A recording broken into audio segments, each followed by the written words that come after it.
kita akan mulai kajiannya. Assalamualaikum warahmatullahi wabarakatuh. Alhamdulillah wassalatu wassalamu ala Rasulillah wa ala alihi wa sahbihi wa mawalah. Wa asyhadu an la ilaha illallah wahdahu la syarikalah wa asyhadu anna Muhammadan abduhu wa rasuluh. Salawatu rabbi wa salamu alaihi wa ala alihi wa ashabihi wa man sara ala nahjihi wa stanna bi sunnatihi ila yaumil qiyamah.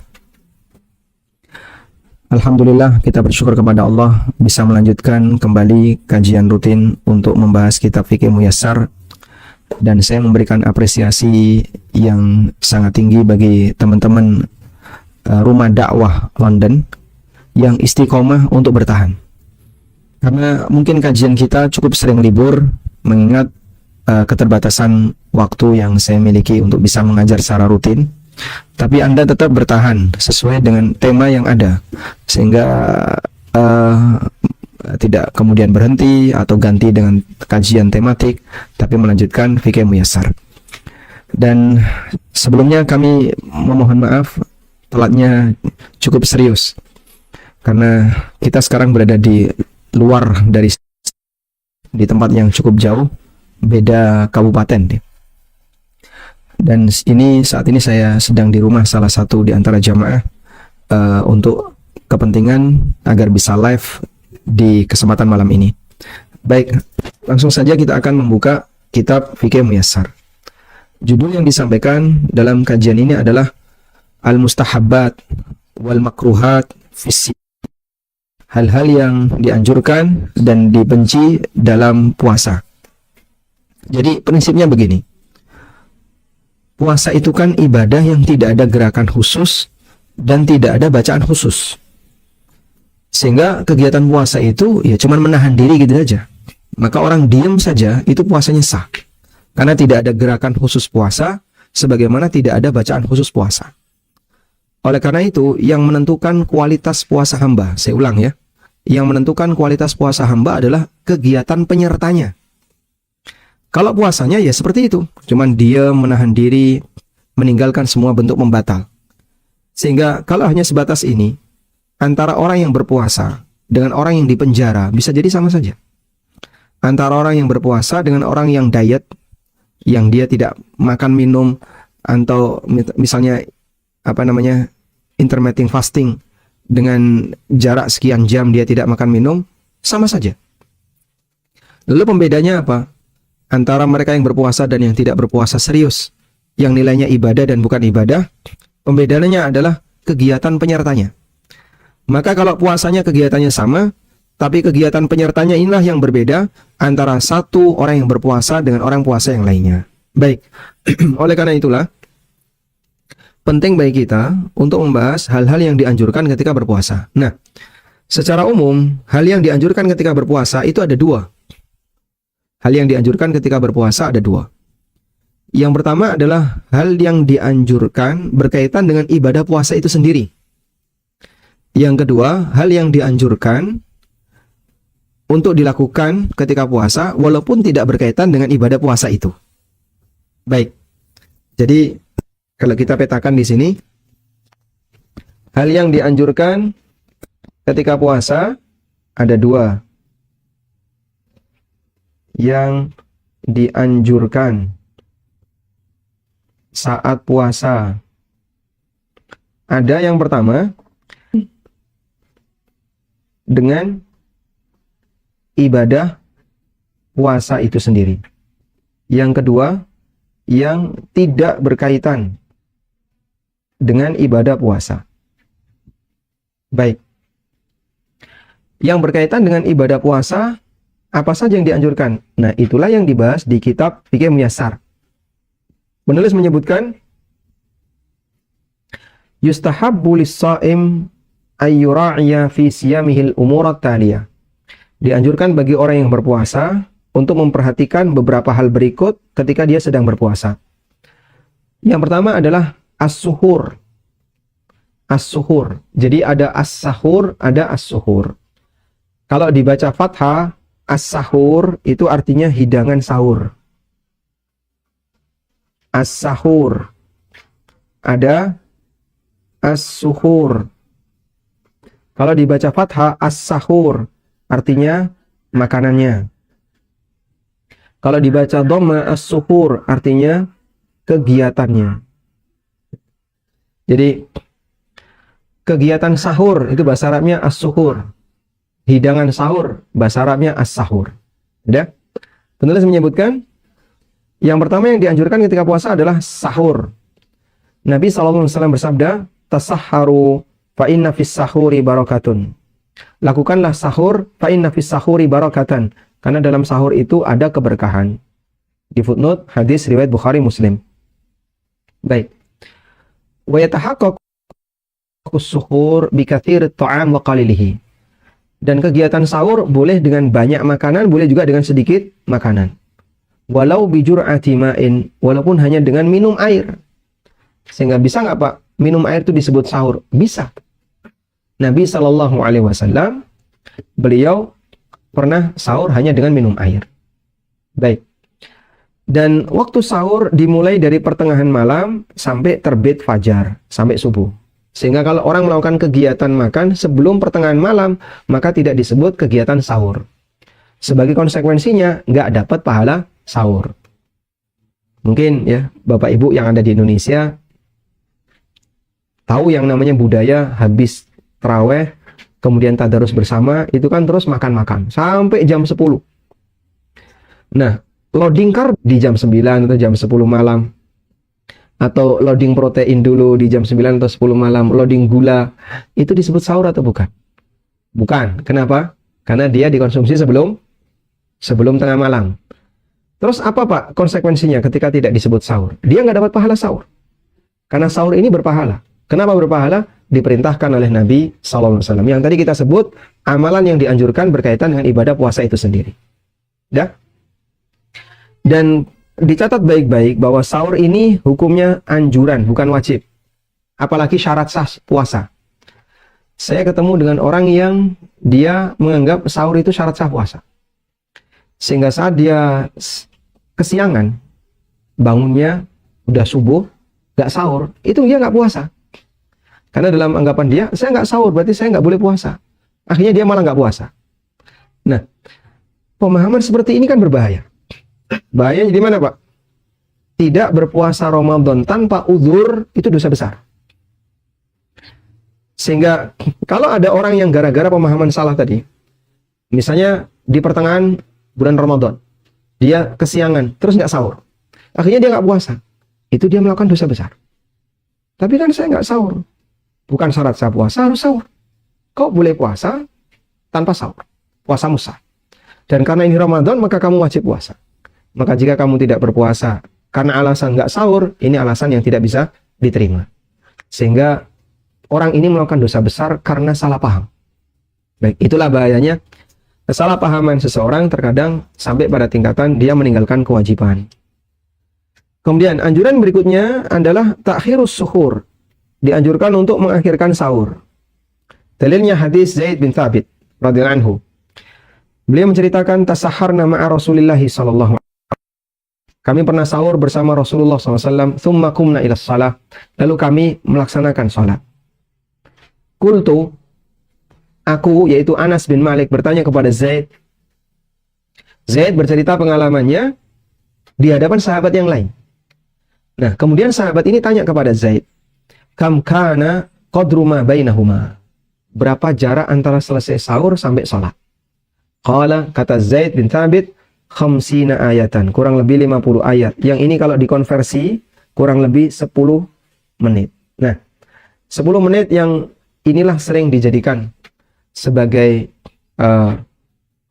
alasan sebagian orang untuk mengukur jeda antara selesai sahur dengan adzan subuh 10 menit. Udah, yang mereka sebut dengan. Nah, apakah pendalilan itu benar? Jadi kan orang sering nggak boleh makan kalau sudah imsak. Apakah pendalilan ini benar? Tentu saja pendalilan ini tidak benar. Karena beberapa alasan. Yang pertama, kejadian ini itu bukan tiap hari. Nabi SAW melakukan itu disaksikan oleh sahabat Zaid bin Thabit adalah salah satu di antara deretan sahur yang pernah dilakukan oleh Nabi SAW. Bukan kegiatan tiap hari. Artinya bukan rutinitas. Nah, maka ketika itu bukan rutinitas, kok dijadikan rutinitas, ya keliru. Pernah sesekali seperti itu.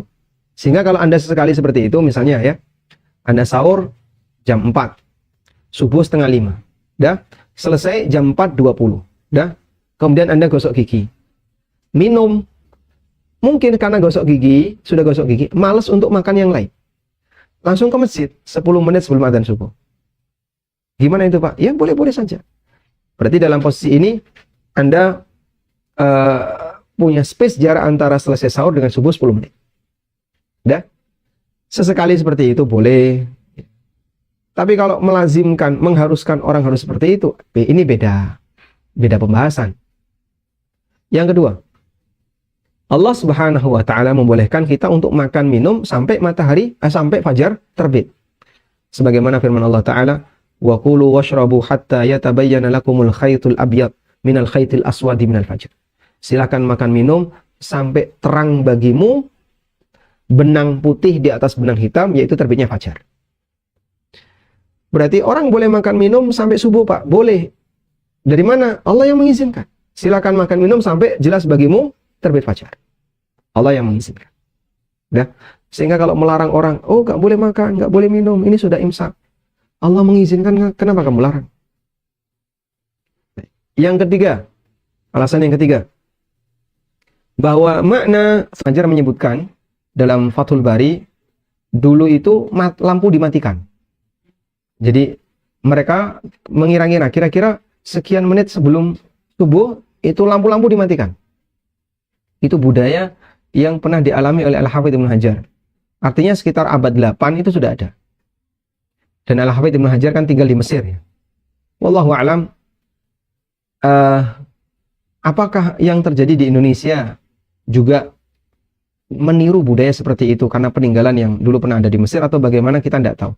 Tapi yang jelas beberapa teman-teman yang mereka mempertahankan budaya imsak itu berdalil dengan hadis Zaid bin Thabit yang tadi kita baca. Dan cara pemahaman seperti tadi adalah pemahaman yang keliru.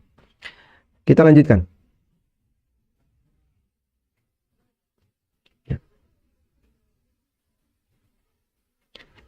Selanjutnya akan berbuka.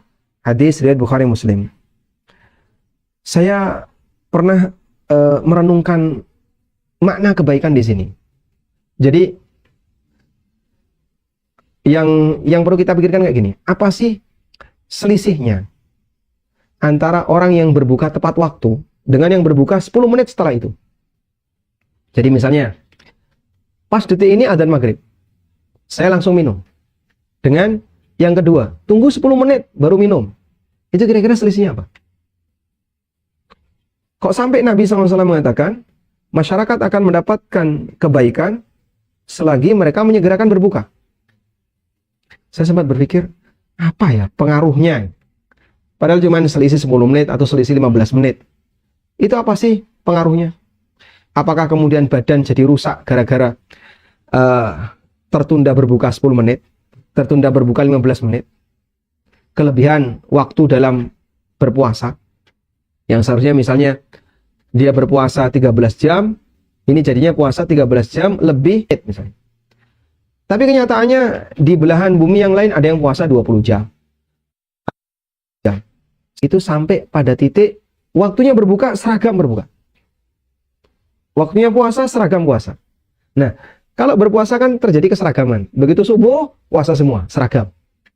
Ketika berbuka mungkin ada orang yang nanti dulu, kosa, engkose, nanti kan.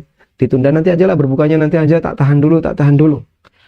Ketiga seragaman justru bisa berpotensi menimbulkan perselisihan di tengah masyarakat. Bisa berpotensi menimbulkan sengketa di tengah masyarakat. Dan makanya keseragaman berawal dari kedisiplinan. Tepat waktu, buka, semuanya buka. Nah, ilustrasi semacam ini ternyata terjadi di perusahaan. Jadi sederhana saja ya. Perusahaan selesai kerja jam 5 misalnya. Menetapkan aturan selesai kerja jam 5. Jadi mulai jam 8 sampai jam 5 sore. Sudah?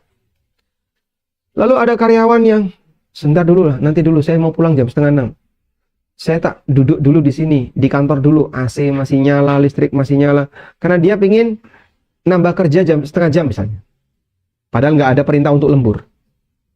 Akhirnya ada yang pulang jam 5, ada yang pulang jam setengah 6, ada yang pulang jam 5.15, ada yang terjadi ketidakseragaman. Kira-kira kalau perusahaan mengalami semacam ini, yang terjadi apa, Pak? Anda akan mengatakan, ini akan tambah kos, tambah biaya. Kos yang mana yang bertambah? Nanti security harus jaga lebih, karena nunggu, masih ada karyawan yang belum pulang. Nanti AC-nya jadi nggak mati, yang seharusnya sudah bisa dimatikan jadi nggak mati. Lampu yang seharusnya bisa dimatikan jadi nggak mati. Apa yang seharusnya sudah ditutup gerbangnya jadi nunggu dulu, akan bertambah biaya. Ya mungkin seperti itu. Makanya terkadang ada perusahaan yang tidak menerima lembur. Pokoknya jam 5 selesai. Kamu nggak bisa bertahan di situ. Masya Allah. Betul lah apa yang dikatakan Nabi SAW. La yazalun nasu bi khairin ma'ajjalul fitrah. Manusia akan senantiasa mendapatkan kebaikan sepanjang mereka menyegerakan berbuka. Bukan masalah yang penting makan, tapi kedisiplinan. Dari sinilah kita bisa mendapatkan pelajaran bahwa Islam sangat menekankan kedisiplinan dalam beraktivitas. Kemudian yang dianjurkan berikutnya adalah berbuka dengan menggunakan rutop, kurma basah. Kalau tidak dijumpai rutop, pakai tamar, kurma kering. Dan dianjurkan ganjil 3 ke atas. Kalau tidak ada kurma, maka dianjurkan untuk minum air. Baik. Pertanyaannya, ini karena keadaan ataukah memang ditekankan? Jadi begini, kalau ini karena keadaan, berarti berbuka yang dianjurkan itu apa? Ya, tergantung makanan masing-masing daerah. Sehingga kalau di Jogja, ya bisa pakai martabak, misalnya. Ya. Kalau di tempat yang lain, nanti bisa pakai tiwul. Di tempat yang lain, bisa pakai teh, bisa pakai ini, terserah. Dan ada sebagian ulama yang berpendapat demikian. Jadi kenapa Nabi SAW menganjurkan berbuka pakai rutop? Ya karena itu hidangan berbuka terbaik ketika itu. Tapi karena suasana berbeda, kondisi masyarakat sudah berbeda, kondisi ini sudah tidak berlaku lagi di tempat yang lain. Seperti di Indonesia kan rutop itu jarang. Walaupun masih bisa diupayakan rutop yang di freezer. Ya. Cuman kan nggak semua orang bisa menikmati itu. Baik. Tapi pendapat yang lebih kuat wallahu alam, kalau kita lihat dari hadis Anas radhiyallahu anhu, beliau menceritakan, karena Rasulullah SAW yuftiru ala rutobatin. Nabi SAW berbuka dengan menggunakan rutop sebelum beliau salat. Jika tidak punya rutop, maka beliau berbuka fa'ala tamarat dengan menggunakan beberapa butir kurma. Fa'illam takun, kalau tidak ada kurma, baru beliau minum air. Baik. Dari sini menunjukkan kesengajaan. Dari apa yang tadi kita baca, menunjukkan kesengajaan Nabi SAW. Makanya ada hierarki tadi ya. Ada apa? Hierarki. Kata Anas, urutan Nabi SAW berbuka adalah rutop, tamar, baru air. Udah? Kalau kita mempertimbangkan kondisi orang puasa itu lebih berat atau nahan haus? Lebih berat mana Pak Dokter? Di sini ada Pak Dokter. Lebih berat nahan haus. Kita semuanya sepakat lebih berat nahan haus daripada nahan lapar. Kalau saya nggak makan selama 20 jam kuat. Tapi kalau nggak minum selama 20 jam itu rasanya sudah lemes, kering, dehidrasi, apalagi musim panas dan seterusnya. Sudah? Kondisi beliau di Madinah. Yang kalau sudah musim panas lebih panas daripada Mekah. Karena Madinah kan di utara. Sehingga ketika musim panas, Madinah lebih panas daripada Mekah. Pertanyaannya, lebih butuh mana? Makan kurma atau minum? Kita semua sepakat, ya minum lebih butuh. Tapi kenapa Nabi SAW milih kurma daripada minuman? Nah ini menunjukkan bahasanya beliau memang sengaja untuk mengurutkan sunnah berbuka adalah rutop, tamar, kurma basah, kurma kering, baru air. Maka di sini menjadi dalil bahwa berbuka itu bukan menyesuaikan budaya.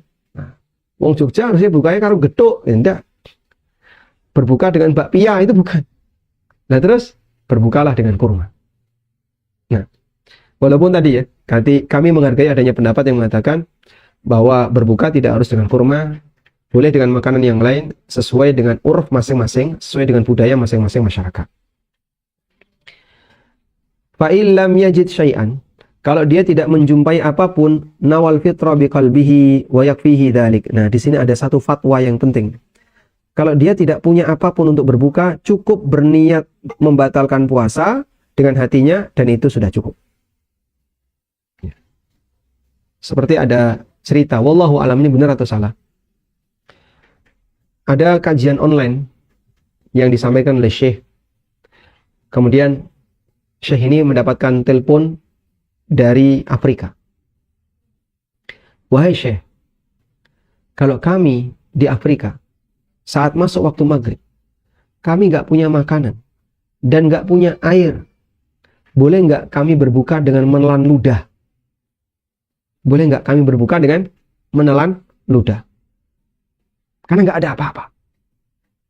Nah, kemudian Syekh menangis ketika itu. Di tempat kita hidangan berbuka berlimpah ruah sampai sisa-sisa buang-buang.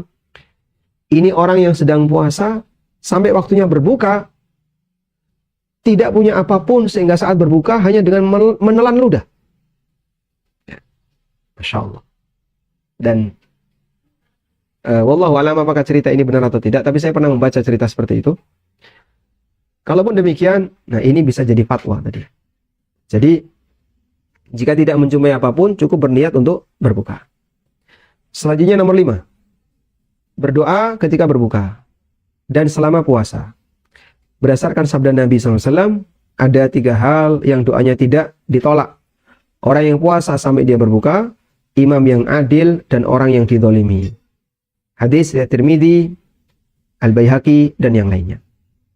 Nah, selanjutnya, ada amalan yang tidak ada hubungannya dengan puasa, tapi dianjurkan untuk dilakukan ketika Ramadan. Nah, yang ini tadi ya. Yang dianjurkan saat puasa ada 2, yang berkaitan dengan ibadah puasanya, yang kedua, yang tidak berkaitan dengan ibadah puasanya. Nah, yang tidak berkaitan dengan ibadah puasa ini contohnya apa? Penulis menyebutkan di situ, contohnya 1, umroh Ramadan. Yang kedua, nanti beliau akan sebutkan memperbanyak qiyamul lail. Yang ketiga, yang dianjurkan adalah banyak tadarus Al-Quran. Baik. Pada asalnya amalan-amalan ini bisa dilakukan baik puasa maupun tidak puasa. Kapanpun, di waktu kapanpun. Ya. Namun ini dianjurkan untuk dilakukan saat Ramadan. Mengingat pada waktu itu ada keutamaan untuk umrah Ramadan, keutamaan untuk qiyam Ramadan, keutamaan untuk banyak tadarus ketika Ramadan. Nah, termasuk diantaranya adalah sedekah. Di sini kita bisa tambahkan, di antara yang dianjurkan adalah memperbanyak sedekah. Baik. Yang secara umum, kita dianjurkan memperbanyak ibadah saat Ramadan. Dan tadi kita sampaikan di awal, bahwa yang menentukan kualitas puasa kita adalah apa? Kegiatan penyertanya. Kalau puasanya sama. Jadi, puasa saya dengan puasa para ulama tidak lebih dari 30 hari. Puasa kita dengan puasa para ulama kibar tidak lebih dari, nggak mungkin 24 jam. Nah, yang ada misalnya 20 jam, 22 jam. Nggak mungkin 24 jam. Maka memperbanyak kuantitas nggak bisa. Maka yang bisa adalah memperbanyak kualitas. Nah, kualitasnya itu kegiatan penyerta tadi. Kegiatan penyertanya memperbanyak sedekah, membaca Al-Quran, memberi hidangan berbuka bagi orang yang puasa, dan aneka amal baik yang lainnya. Dari Ibnu Abbas radhiyallahu anhuma, beliau menceritakan, dalam menyebarkan kebaikan, gak pilih orang. Angin kalau berembus kan, baik maupun buruk, kena semua. Rasulullah kan statusnya senilai dengan haji. Maksudnya adalah nilai pahalanya. Dan ini keutamaan besar bagi orang yang umrah Ramadan. Bahkan di riwayat yang lain, ta'dilu hajjatan ma'i, senilai haji bersamaku. Walaupun ulama beda pendapat tentang makna senilai haji bersama Nabi Shallallahu Alaihi Wasallam. Apakah bagi orang tertentu ataukah umum bagi seluruh umat Nabi Shallallahu Alaihi Wasallam? Dan jumhur mengatakan ini bersifat umum untuk semua umat Nabi Muhammad Shallallahu Alaihi Wasallam. Yang kesembilan, dianjurkan untuk menjawab inni shaim, aku sedang puasa, ketika ada orang yang ngajak berantem. Nabi SAW puasa, au qatalahu, atau ngajak berantem, faliyakul, maka ucapkan inni mru'un shaim, aku sedang puasa. Bukan pamer, tapi dalam rangka untuk menjaga emosi. Kau mencela aku, kau ngajak berantem aku. Bukannya aku tidak bisa ngeladeni, tapi mohon maaf, aku lagi puasa. Seperti itulah kira-kira makna dari hadis. Hadis riwayat Bukhari dan Muslim. Nah. Walhamdulillahirrabbilalamin. Selanjutnya kita beralih ke al-masalatu tsaniyah, permasalahan yang kedua, makruhatus siyam, hal-hal yang dimakruhkan ketika puasa. Makruh di sini adalah perbuatan yang bisa berpotensi menyebabkan puasanya batal. Yang bisa berpotensi membatalkan puasa. Baik. Bukan perbuatan yang menggugurkan pahala puasa.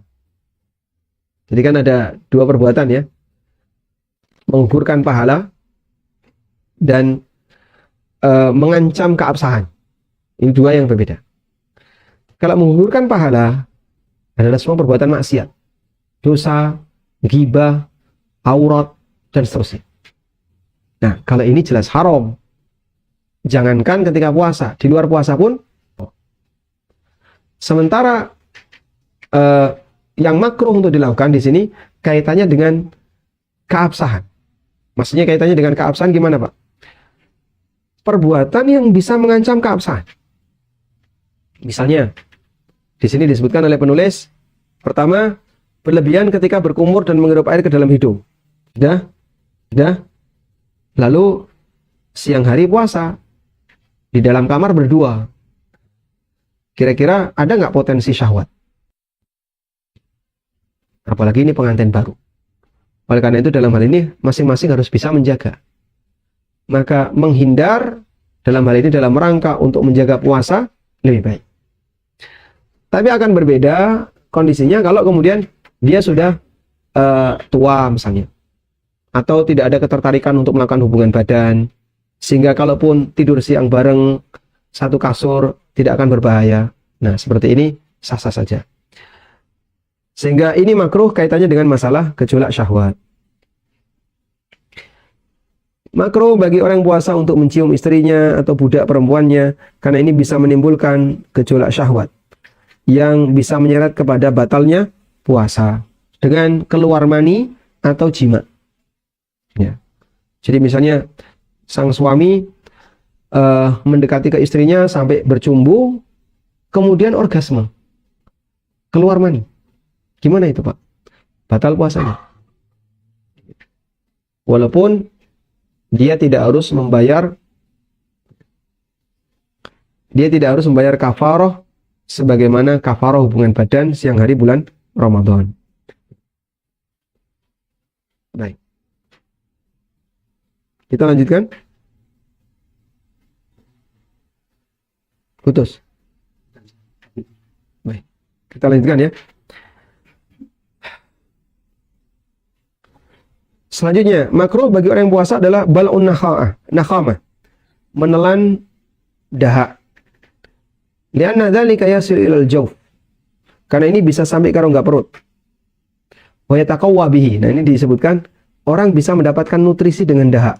Wallahu a'lam, itu benar atau salah saya nggak tahu ya. Mungkin menurut Pak Dokter bisa nggak dengan menelan dahak itu tambah kekuatan? Ada nutrisinya. Oh, ada lemaknya. Di dahak itu ada lemaknya. Masya Allah. ila janibil istiqdar wad darari alladhi yahsulu min hadzal fi'l. Di samping itu, dahak adalah kotoran dan ada sisi yang berbahaya apabila orang saling menelan dahak. Nah, sehingga dalam hal ini kalau bisa dikeluarkan, dikeluarkan. Nah, ulama ngasih rincian, dahak yang sudah gugur di mulut, dahaknya gugur ya, jatuh di mulut, tidak boleh ditelan, harus dibuang. Satu. Yang kedua, dahak yang sudah keluar dari hidung, tidak boleh disedot untuk dimasukkan ke dalam mulut, dimasukkan ke dalam kerongkongan. Yang ketiga, dahak yang ada di rongga hidung, lalu terkadang lepas, kemudian tidak sengaja masuk ke dalam perut, ini di luar kemampuan manusia dan ini tidak membatalkan puasa. Wallahu a'lam. Selanjutnya nomor 4. Mencicipi makanan tanpa kebutuhan. Jika dia butuh, misalnya dia sebagai tukang masak yang butuh untuk mencicipi garam atau semacamnya, fala ba'sa, hukumnya boleh. Minal hadar, tentu saja diiringi dengan kewaspadaan, jangan sampai ada yang masuk ke dalam kerongkongan. Dan ini berdasarkan fatwa dari Ibnu Abbas radhiyallahu anhuma, di mana Ibnu Abbas mengatakan, la ba'sa ayyadhuqa at-ta'am awil khalla ma lam yadkhul fi jawfihi. Tidak masalah seseorang mencicipi makanan atau mencicipi cuka, ya, dan dulu kan orang itu makan seperti Anda misalnya pakai kecap, pakai saus, orang dulu pakai cuka. Boleh selama tidak sampai masuk ke kerongkongan. Wallahu a'lam. Walhamdulillahi rabbil alamin. Kita sudah menyelesaikan pembahasan tentang mustahabbatus siyam wa makruhatuhu, hal-hal yang dianjurkan ketika puasa dan yang dimakruhkan ketika puasa. Nah, tadi mengulang ya, yang dibenci saat puasa ada berapa tadi? 2. 1, makruh karena bisa apa? Bisa membatalkan, atau karena mungkin saya sebut berpotensi membatalkan.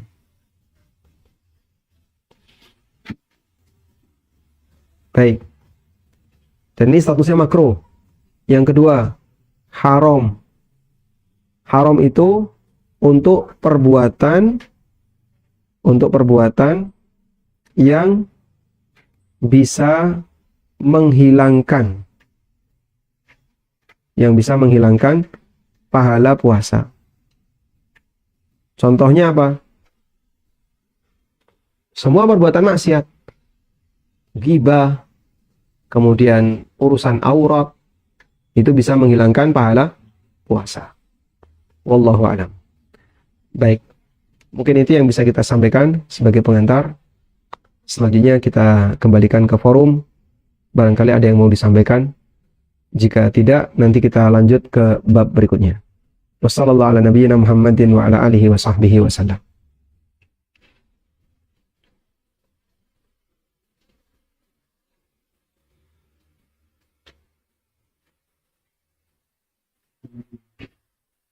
Ingat kembali para jamaah, pertanyaan bisa sampaikan langsung melalui TRSN ataupun dititipkan ke admin. Mungkin untuk awalnya dari saya nih Ustaz, kalau boleh, tentang yang kurma nih Ustaz. Tadi saya bilang kan kalau kurmanya kalau yang bisa yang rutop dulu ya, kalau sesuai dengan hadisnya itu. Terus kalau nggak ada baru yang sama. Nah, kalau gini punya ini diterjemahin, kalau yang rutop itu yang masih mentah Ustaz, sama ya Ustaz. Tadi Ustaz bilang kan yang kering ya. Rutop. Kalau tamar itu di buku dibilang yang mat.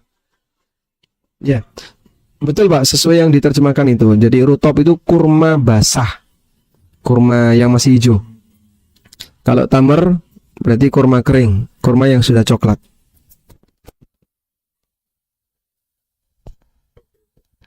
Jadi yang kurma muda, kurma muda itu yang biasa yang harus biasanya sih sama yang kayak Ustaz bilang tadi, yang masih didinginkan gitu loh. Ya, di kulkas. Dari kulkas. Kalau yang matang itu juga yang tabar itu nggak ada masalah untuk jenis kurmanya ya Ustaz? Atau Bebas. Jadi semua jenis kurma, mau sukari, mau ajwa, mau kurma A, B, C bebas. Karena di sini tidak ada penyebutan jenis kurma apa. Dan kurma itu kan sesuai selera, ya. Sehingga tidak ada batasan mengenai bentuk kurma seperti apa yang dianjurkan. Wallahu alam. ya, kalau dari Ustaz? Untuk sementara ini ada pertanyaan masuk Ustaz, tapi out of topic, boleh ditanyakan sekarang atau masih menunggu dulu Ustaz? Silakan. Silakan. Baik Ustaz, ini mungkin saya share screen biar agak lebih jelas. Agak panjang soalnya pertanyaannya Ustaz. Ini insya Allah kelihatan. Pertanyaan begini Ustaz. Assalamualaikum warahmatullahi wabarakatuh Pak Ustaz. Izin bertanya di luar topik.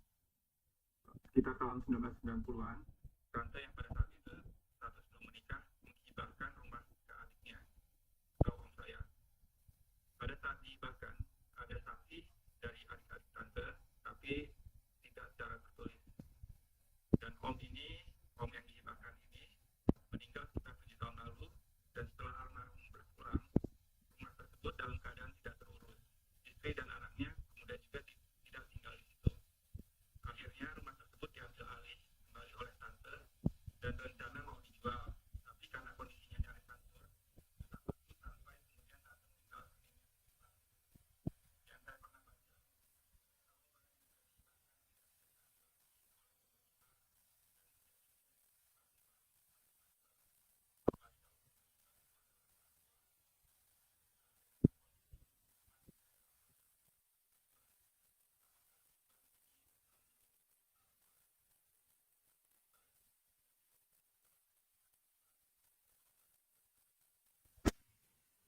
Baik, alhamdulillah. Pada prinsipnya, hibah apabila sudah diserahkan, maka tidak bisa ditarik kembali, kecuali hibah orang tua. Dan tadi sudah disebutkan dalam pertanyaan. Sehingga apa yang disampaikan itu betul. Oleh karena itu, ketika si penerima hibah meninggal, maka status harta itu ya jadi warisan. Nah, selanjutnya siapa yang berhak, Pak? Ya para ahli waris. Tapi ahli warisnya pergi meninggalkannya, ya mungkin nanti pihak keluarga bisa tanya kepada ahli waris. Ini gimana rumahnya, apakah mau ditinggal begitu saja atau masih ingin untuk memiliki? Kalau mereka bilang, udah kami nggak ingin untuk memiliki, kami serahkan ke Anda. Nah, ketika diserahkan ke Anda, ke saudaranya, maka tante yang belum nikah tadi tidak boleh menerima kembali. Tapi yang berhak menerima adalah saudara-saudara yang lain. Loh kok bisa, Pak? Kan tantenya juga saudaranya. Ya, karena kaidah tadi, hibah yang sudah diberikan tidak bisa ditarik kembali. Ditarik kembali di sini bisa maknanya dia minta atau bisa juga termasuk dikasihkan. Ada sebuah dalil yang mungkin bisa kita jadikan sebagai referensi dalam hal ini. Umar bin Khattab radhiyallahu anhu itu pernah menghibahkan seekor kuda kepada si A agar nanti dimanfaatkan untuk berperang. Dimanfaatkan untuk berjihad di jalan Allah. Baik. Sehingga Umar berharap kudanya dirawat. Ya, karena kan perang itu tidak terjadi setiap saat. Nanti kalau ada panggilan baru kemudian berperang. Nah, sampai pada kondisi kuda itu tidak terawat. Tidak terawat sampai akhirnya kuda itu kurus. Kurus. Umar melihat, wah ini tak kasih tapi dia nggak bisa ngerawat. Akhirnya Umar tanya kepada Nabi SAW, boleh nggak kuda itu saya beli? Saya beli kembali, biar saya rawat. Tapi dilarang oleh Rasulullah SAW. Karena menarik kembali hibah hukumnya tidak boleh. Jadi sampai pada metode membeli ulang saja nggak boleh. Karena berarti menarik kembali. Maka dalam hal ini, apabila sudah dihibahkan, ya berarti 100% milik penerima. Dalam hal ini adalah om. Oleh karena itu kalau om meninggal, berarti peninggalan itu jadi milik ahli waris. Nah, ahli warisnya siapa? Istri dan anaknya. Jika ada anak laki-laki, maka nanti jadi milik anak laki-laki. Kemudian kalau rumah itu dibiarkan saja sampai rusak gimana Pak? Nah mungkin tanya ke ahli waris itu untuk menjualkan atau diproduktifkan. Nanti Anda boleh minta bagi hasil dari hasil penjualan tadi, boleh sesuai kesepakatan antara pihak saudara yang ngurusi dengan keluarga mayit. Wallahu alam.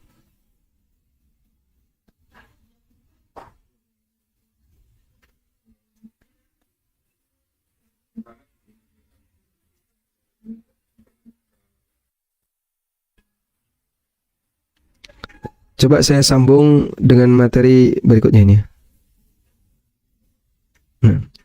Kalau di lanjutan pembahasan, materi berikutnya itu tentang masalah qadha puasa. Kemudian anjuran untuk puasa sunnah, serta puasa yang makruh dan puasa yang haram. Baik. Jadi puasa ada 4 hukum. Puasa wajib, puasa sunnah, puasa makruh, puasa haram. Tidak ada puasa mubah. Jadi, ada 4 hukum ya. Nah sekarang kita bahas tentang qadha dulu. Definisi qadha. Lawan dari kata qadha itu apa? Qadha lawannya ada. Al-qadha lawannya al-ada. Jadi kalau orang berpuasa sering niat gini ya. Nawaitu shauma ghadin an adai. Nah, ada itu lawan dari qadha. Jadi kalau qadha pelaksanaan ibadah setelah waktu berakhir sudah selesai. Kalau ada pelaksanaan ibadah tepat pada waktunya. Itu namanya ada. Sehingga orang puasa Ramadan di bulan Ramadan itu ada. Orang sholat maghrib saat maghrib itu ada. Ya. Selanjutnya, apabila seorang muslim tidak berpuasa 1 hari di bulan Ramadan tanpa uzur, maka dia wajib bertobat kepada Allah. Mohon ampun kepadanya. Karena ini termasuk dosa besar, kemungkaran yang besar. Dan selain wajib taubat dan istighfar, dia harus qadha biqadri ma aftara bihi ba'da Ramadan. Sesuai dengan jumlah bilangan hari yang dia tinggalkan setelah yang dia tinggalkan tidak puasa ketika Ramadan. Dan wajibnya qadha di sini harus segera menurut pendapat yang lebih kuat di antara pendapat ulama. Karena dia tidak punya keringanan untuk berbuka ketika itu. Wal aslu ayu addiya fi waqtihi. Padahal hukum asal ibadah itu dilaksanakan tepat waktu. Ini yang tidak puasa karena tidak punya uzur. Yang kedua, adapun orang yang tidak puasa karena uzur seperti haid, nifas, sakit, safar, atau uzur yang lainnya yang membolehkan untuk tidak puasa, maka wajib qadha. Hanya saja kewajiban qadhanya itu tidak harus segera. Tidak harus segera. Namun boleh ditunda sebelum masuk Ramadan berikutnya. Tapi dianjurkan untuk menyegerakan qadha karena termasuk bagian dari isra'an fi ibra'iz zimmah, menyegerakan pembebasan tanggung jawab ibra'uz zimmah dalam rangka untuk melepaskan tanggung jawab. Di samping itu, ini lebih hati-hati bagi hamba. Faqad yatra'u lahu ma yamna'uhu minas shaum. Karena bisa saja akan ada penghalang bagi dia untuk berpuasa seperti sakit. Dan jika diakhirkan sampai masuk Ramadan berikutnya, wa kana lahu udrun, dan dia punya uzur untuk menundanya, ka'anis tamarra udruhu, misalnya uzurnya itu berlanjut, maka dia wajib qadha setelah Ramadan berikutnya. Tapi kalau ada orang yang menunda pembayaran qadha Ramadan sampai masuk Ramadan berikutnya tanpa uzur, jadi misalnya haid 7 hari, baru dibayar 3 hari, 3 harinya nggak dibayar-bayar sampai masuk Ramadan berikutnya, fa'alaihi ma'al qadha, maka dia wajib bayar fidyah di samping qadha. Dia wajib bayar fidyah. Jadi misalnya tadi haid 7 hari, baru dia bayar 3 hari, sampai masuk Ramadan berikutnya belum selesai. Berarti nanti setelah Ramadan yang kedua ini, dia harus qadha 3 hari tadi, plus bayar fidyah. Berapa Pak? 1 hari puasa, fidyahnya adalah 1,5 kilo atau setengah sok. Satu sok kan kurang lebih 3 kilo. Dia fidyahnya 1,5 kilo per hari. Wala yushtaratu fil qada' at-tatabu, dan tidak disyaratkan dalam qada' adalah dilakukan secara berurutan. Boleh berurutan, boleh terpisah. Ya, berdasarkan firman Allah Ta'ala, "Faman kana minkum maridhan aw ala safarin fa'iddatum min ayyamin ukhar." Siapa di antara kalian yang sakit atau sedang safar, fa'iddatum min ayyamin ukhar, maka dia ganti sejumlah bilangan hari di hari yang lain. Sehingga tidak disyaratkan oleh Allah Ta'ala untuk mengganti puasa-puasa qada tadi, tidak disyaratkan harus tatabu, harus berurutan. Andaikan itu syarat, tentu akan dijelaskan oleh Allah Subhanahu wa Ta'ala. Wallahu alam. Baik. Nah, di sini coba kita buat kesimpulan ya. Jadi qada itu berawal dari apa? Berawal dari tidak puasa atau tidak melakukan ibadah saat waktunya tiba. Saat waktunya. Nah, jadi kalau qada puasa terjadi ketika orang tidak puasa saat waktunya, ya, maka di sini bentuknya adalah karena tidak puasa. Nah, selanjutnya tidak puasa dibagi menjadi dua, tanpa uzur. Untuk orang yang tidak puasa tanpa uzur, maka konsekuensinya satu, berdosa. Sehingga kali ini wajib taubat. Yang kedua, tidak puasa tanpa uzur, ya, dia wajib qada. Segera. Ya. Sehingga begitu dia taubat, harus segera qada. Ya. Lalu yang kedua, dengan uzur. Kalau orang tidak puasa karena uzur seperti haid, nifas, sakit, safar dan seterusnya, maka di situ tidak wajib segera. Harus qada. Harus qada, tapi tidak harus segera. Kok bisa, Pak? Aisyah radhiyallahu anha itu mengqada sampai kapan? Sya'ban. Jadi besok Ramadan, bulan Sya'bannya baru diqada. Yang kedua, jika melewati Ramadan, jika sampai melewati Ramadan, qada belum selesai, qadanya belum selesai, maka nanti dilakukan pasca Ramadan berikutnya. Nah, dilakukan pasca Ramadan berikutnya. Dan tadi apa? Bayar fidyah. Jadi contohnya tadi ada wanita haid 7 hari, dia baru bayar 3 hari. Nah, yang sisanya 3 hari itu dia karena terlalu malas puasa sampai akhirnya masuk Ramadan berikutnya belum sempat. Maka nanti dibayar setelah Ramadan ini dan harus diiringi dengan fidyah. Wallahu a'lam. Baik. Mungkin itu yang bisa kita sampaikan. Semoga apa yang kita bahas ini bermanfaat.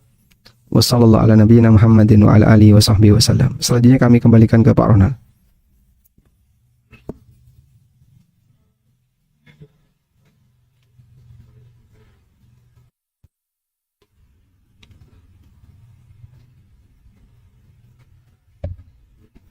Baik, silakan.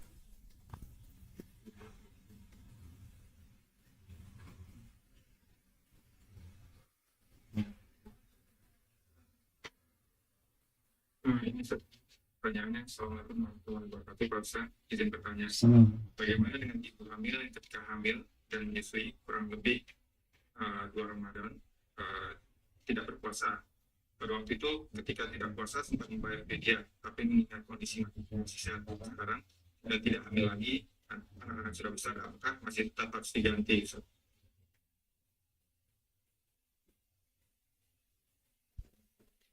Baik. Memang hamil dan menyusui ini termasuk uzur untuk tidak puasa. Sehingga wanita yang lagi hamil boleh tidak puasa. Nah, selanjutnya konsekuensinya apa? ketika dia tidak puasa karena hamil. Ulama beda pendapat, cukup panjang perbedaan itu. Ada yang bilang tetap harus qadha sebagaimana yang musafir atau sakit. Ada yang mengatakan qadha dan fidyah. Ada yang mengatakan cukup fidyah. Sehingga hanya bayar fidyah saja, tidak perlu qadha. Nah, dan masing-masing pendapat memaparkan dalil. Oleh karena itu dalam hal ini, wallahu ta'ala alam, jika yang bersangkutan mengambil pendapat yang mengatakan boleh fidyah, maka beliau tidak puasa karena hamil tadi, bisa cukup dibayarkan dengan fidyah sejumlah hari yang dia tinggalkan. Jadi misalnya tadi sampai nabrak 2 Ramadan nggak bisa puasa, ya selama 2 Ramadan tadi digantikan dengan fidyah. Wallahu a'lam.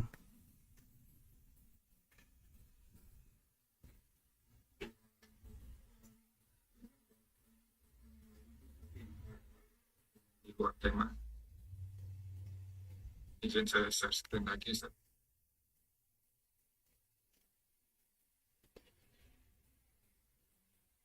Begini pertanyaan Ustaz. Assalamualaikum Pak Ustaz. Maaf pertanyaan di luar tema. Kalau kita punya emas sudah mencapai nisab, tapi emas itu dipinjam sama saudara untuk digadaikan, yang bayar zakat itu yang punya emas atau yang meminjam, Ustaz? Jazakallahu khair.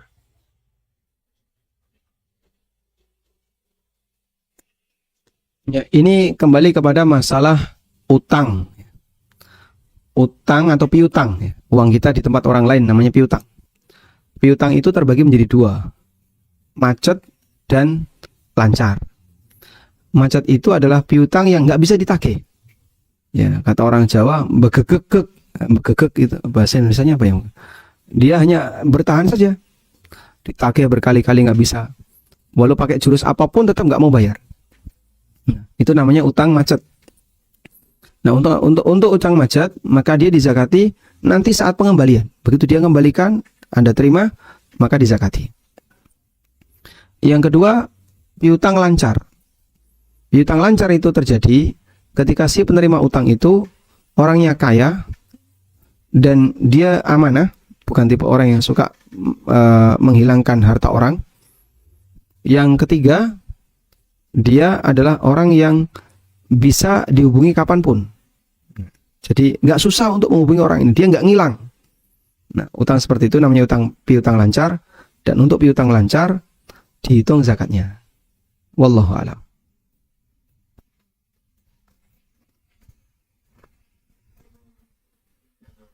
Ya, tapi kalau tadi melihat digadaikan berarti masuk kategori piutang macet ya. Karena mau ditarik-tarik juga nggak percuma sebab dia nyangkut di tempat pegadaian. Ya, berarti insya Allah Anda tidak wajib untuk membayarkan zakat untuknya. Wallahu a'lam.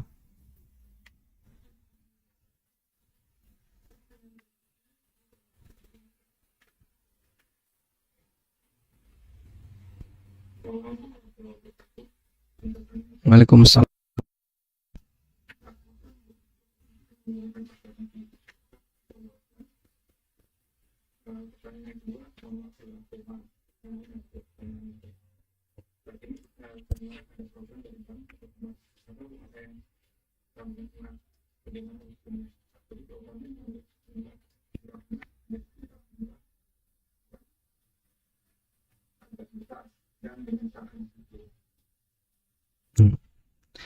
Baik, untuk yang pertama mengenai hukum gosok gigi ketika puasa, hukumnya boleh. Jadi orang puasa boleh bersiwak, boleh gosok gigi. Tapi jangan menggunakan pasta gigi. Kenapa Pak kok tidak boleh menggunakan pasta gigi? Karena kan pasta gigi itu ada rasa dan itu lebih membekas. Makanya untuk sikatan yang pakai pasta gigi sebaiknya Anda lakukan saat menjelang subuh. Nah, yang kedua berkaitan apa tadi yang kedua?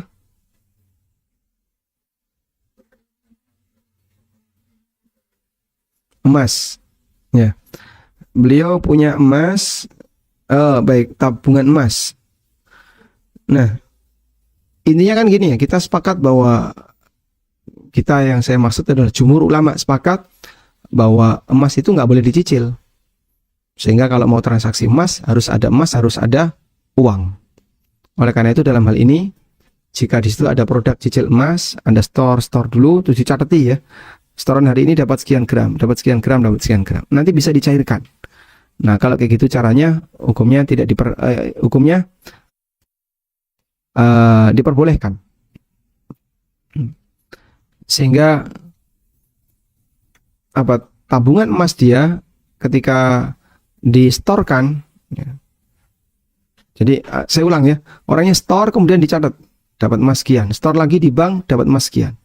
Nah, seperti ini kan jadinya tabungan duit, bukan tabungan emas. Karena yang diserahkan duit. Nah, seharusnya ketika balik ya tidak boleh ada kelebihan. Wallahu a'lam.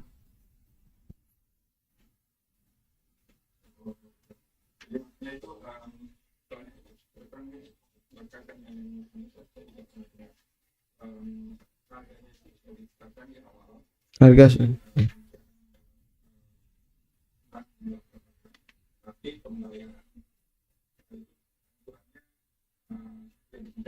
Oh gitu.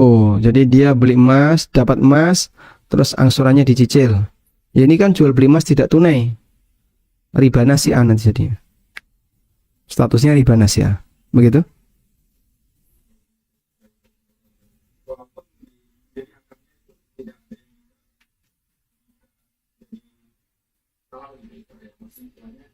Eh, Emasnya diserahkan atau tidak? Setelah lunas baru diserahkan. Bisa, kalau begitu berarti saat cicilan-cicilan yang dia bayarkan itu dibuat titipan. Baik, kami terima titipan Anda, kami terima titipan-titipan itu, nanti akumulasinya jadi emas. Kalau itu insya Allah tidak apa-apa. Ya, cuman mungkin ya itu cukup berat ya, karena ngasih uang tapi hanya titipan. Nah, nanti setelah terakumulasi, misalnya 20 juta Pak, udah genap 20 juta, baik, uangnya dibawa keluar dari kantor tadi, terus melakukan jual beli emas. Nah, seperti ini insya Allah tidak masalah. Baik.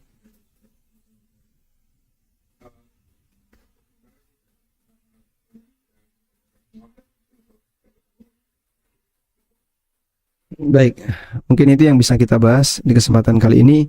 Semoga apa yang kita bicarakan ini menjadi ilmu yang bermanfaat bagi saya pribadi dan teman-teman sekalian. Wassallallahu ala nabiyyina Muhammadin wa ala alihi wa sahbihi wasallam. Wa akhiru da'wana anil hamdulillahi rabbil alamin. Wassalamualaikum warahmatullahi wabarakatuh.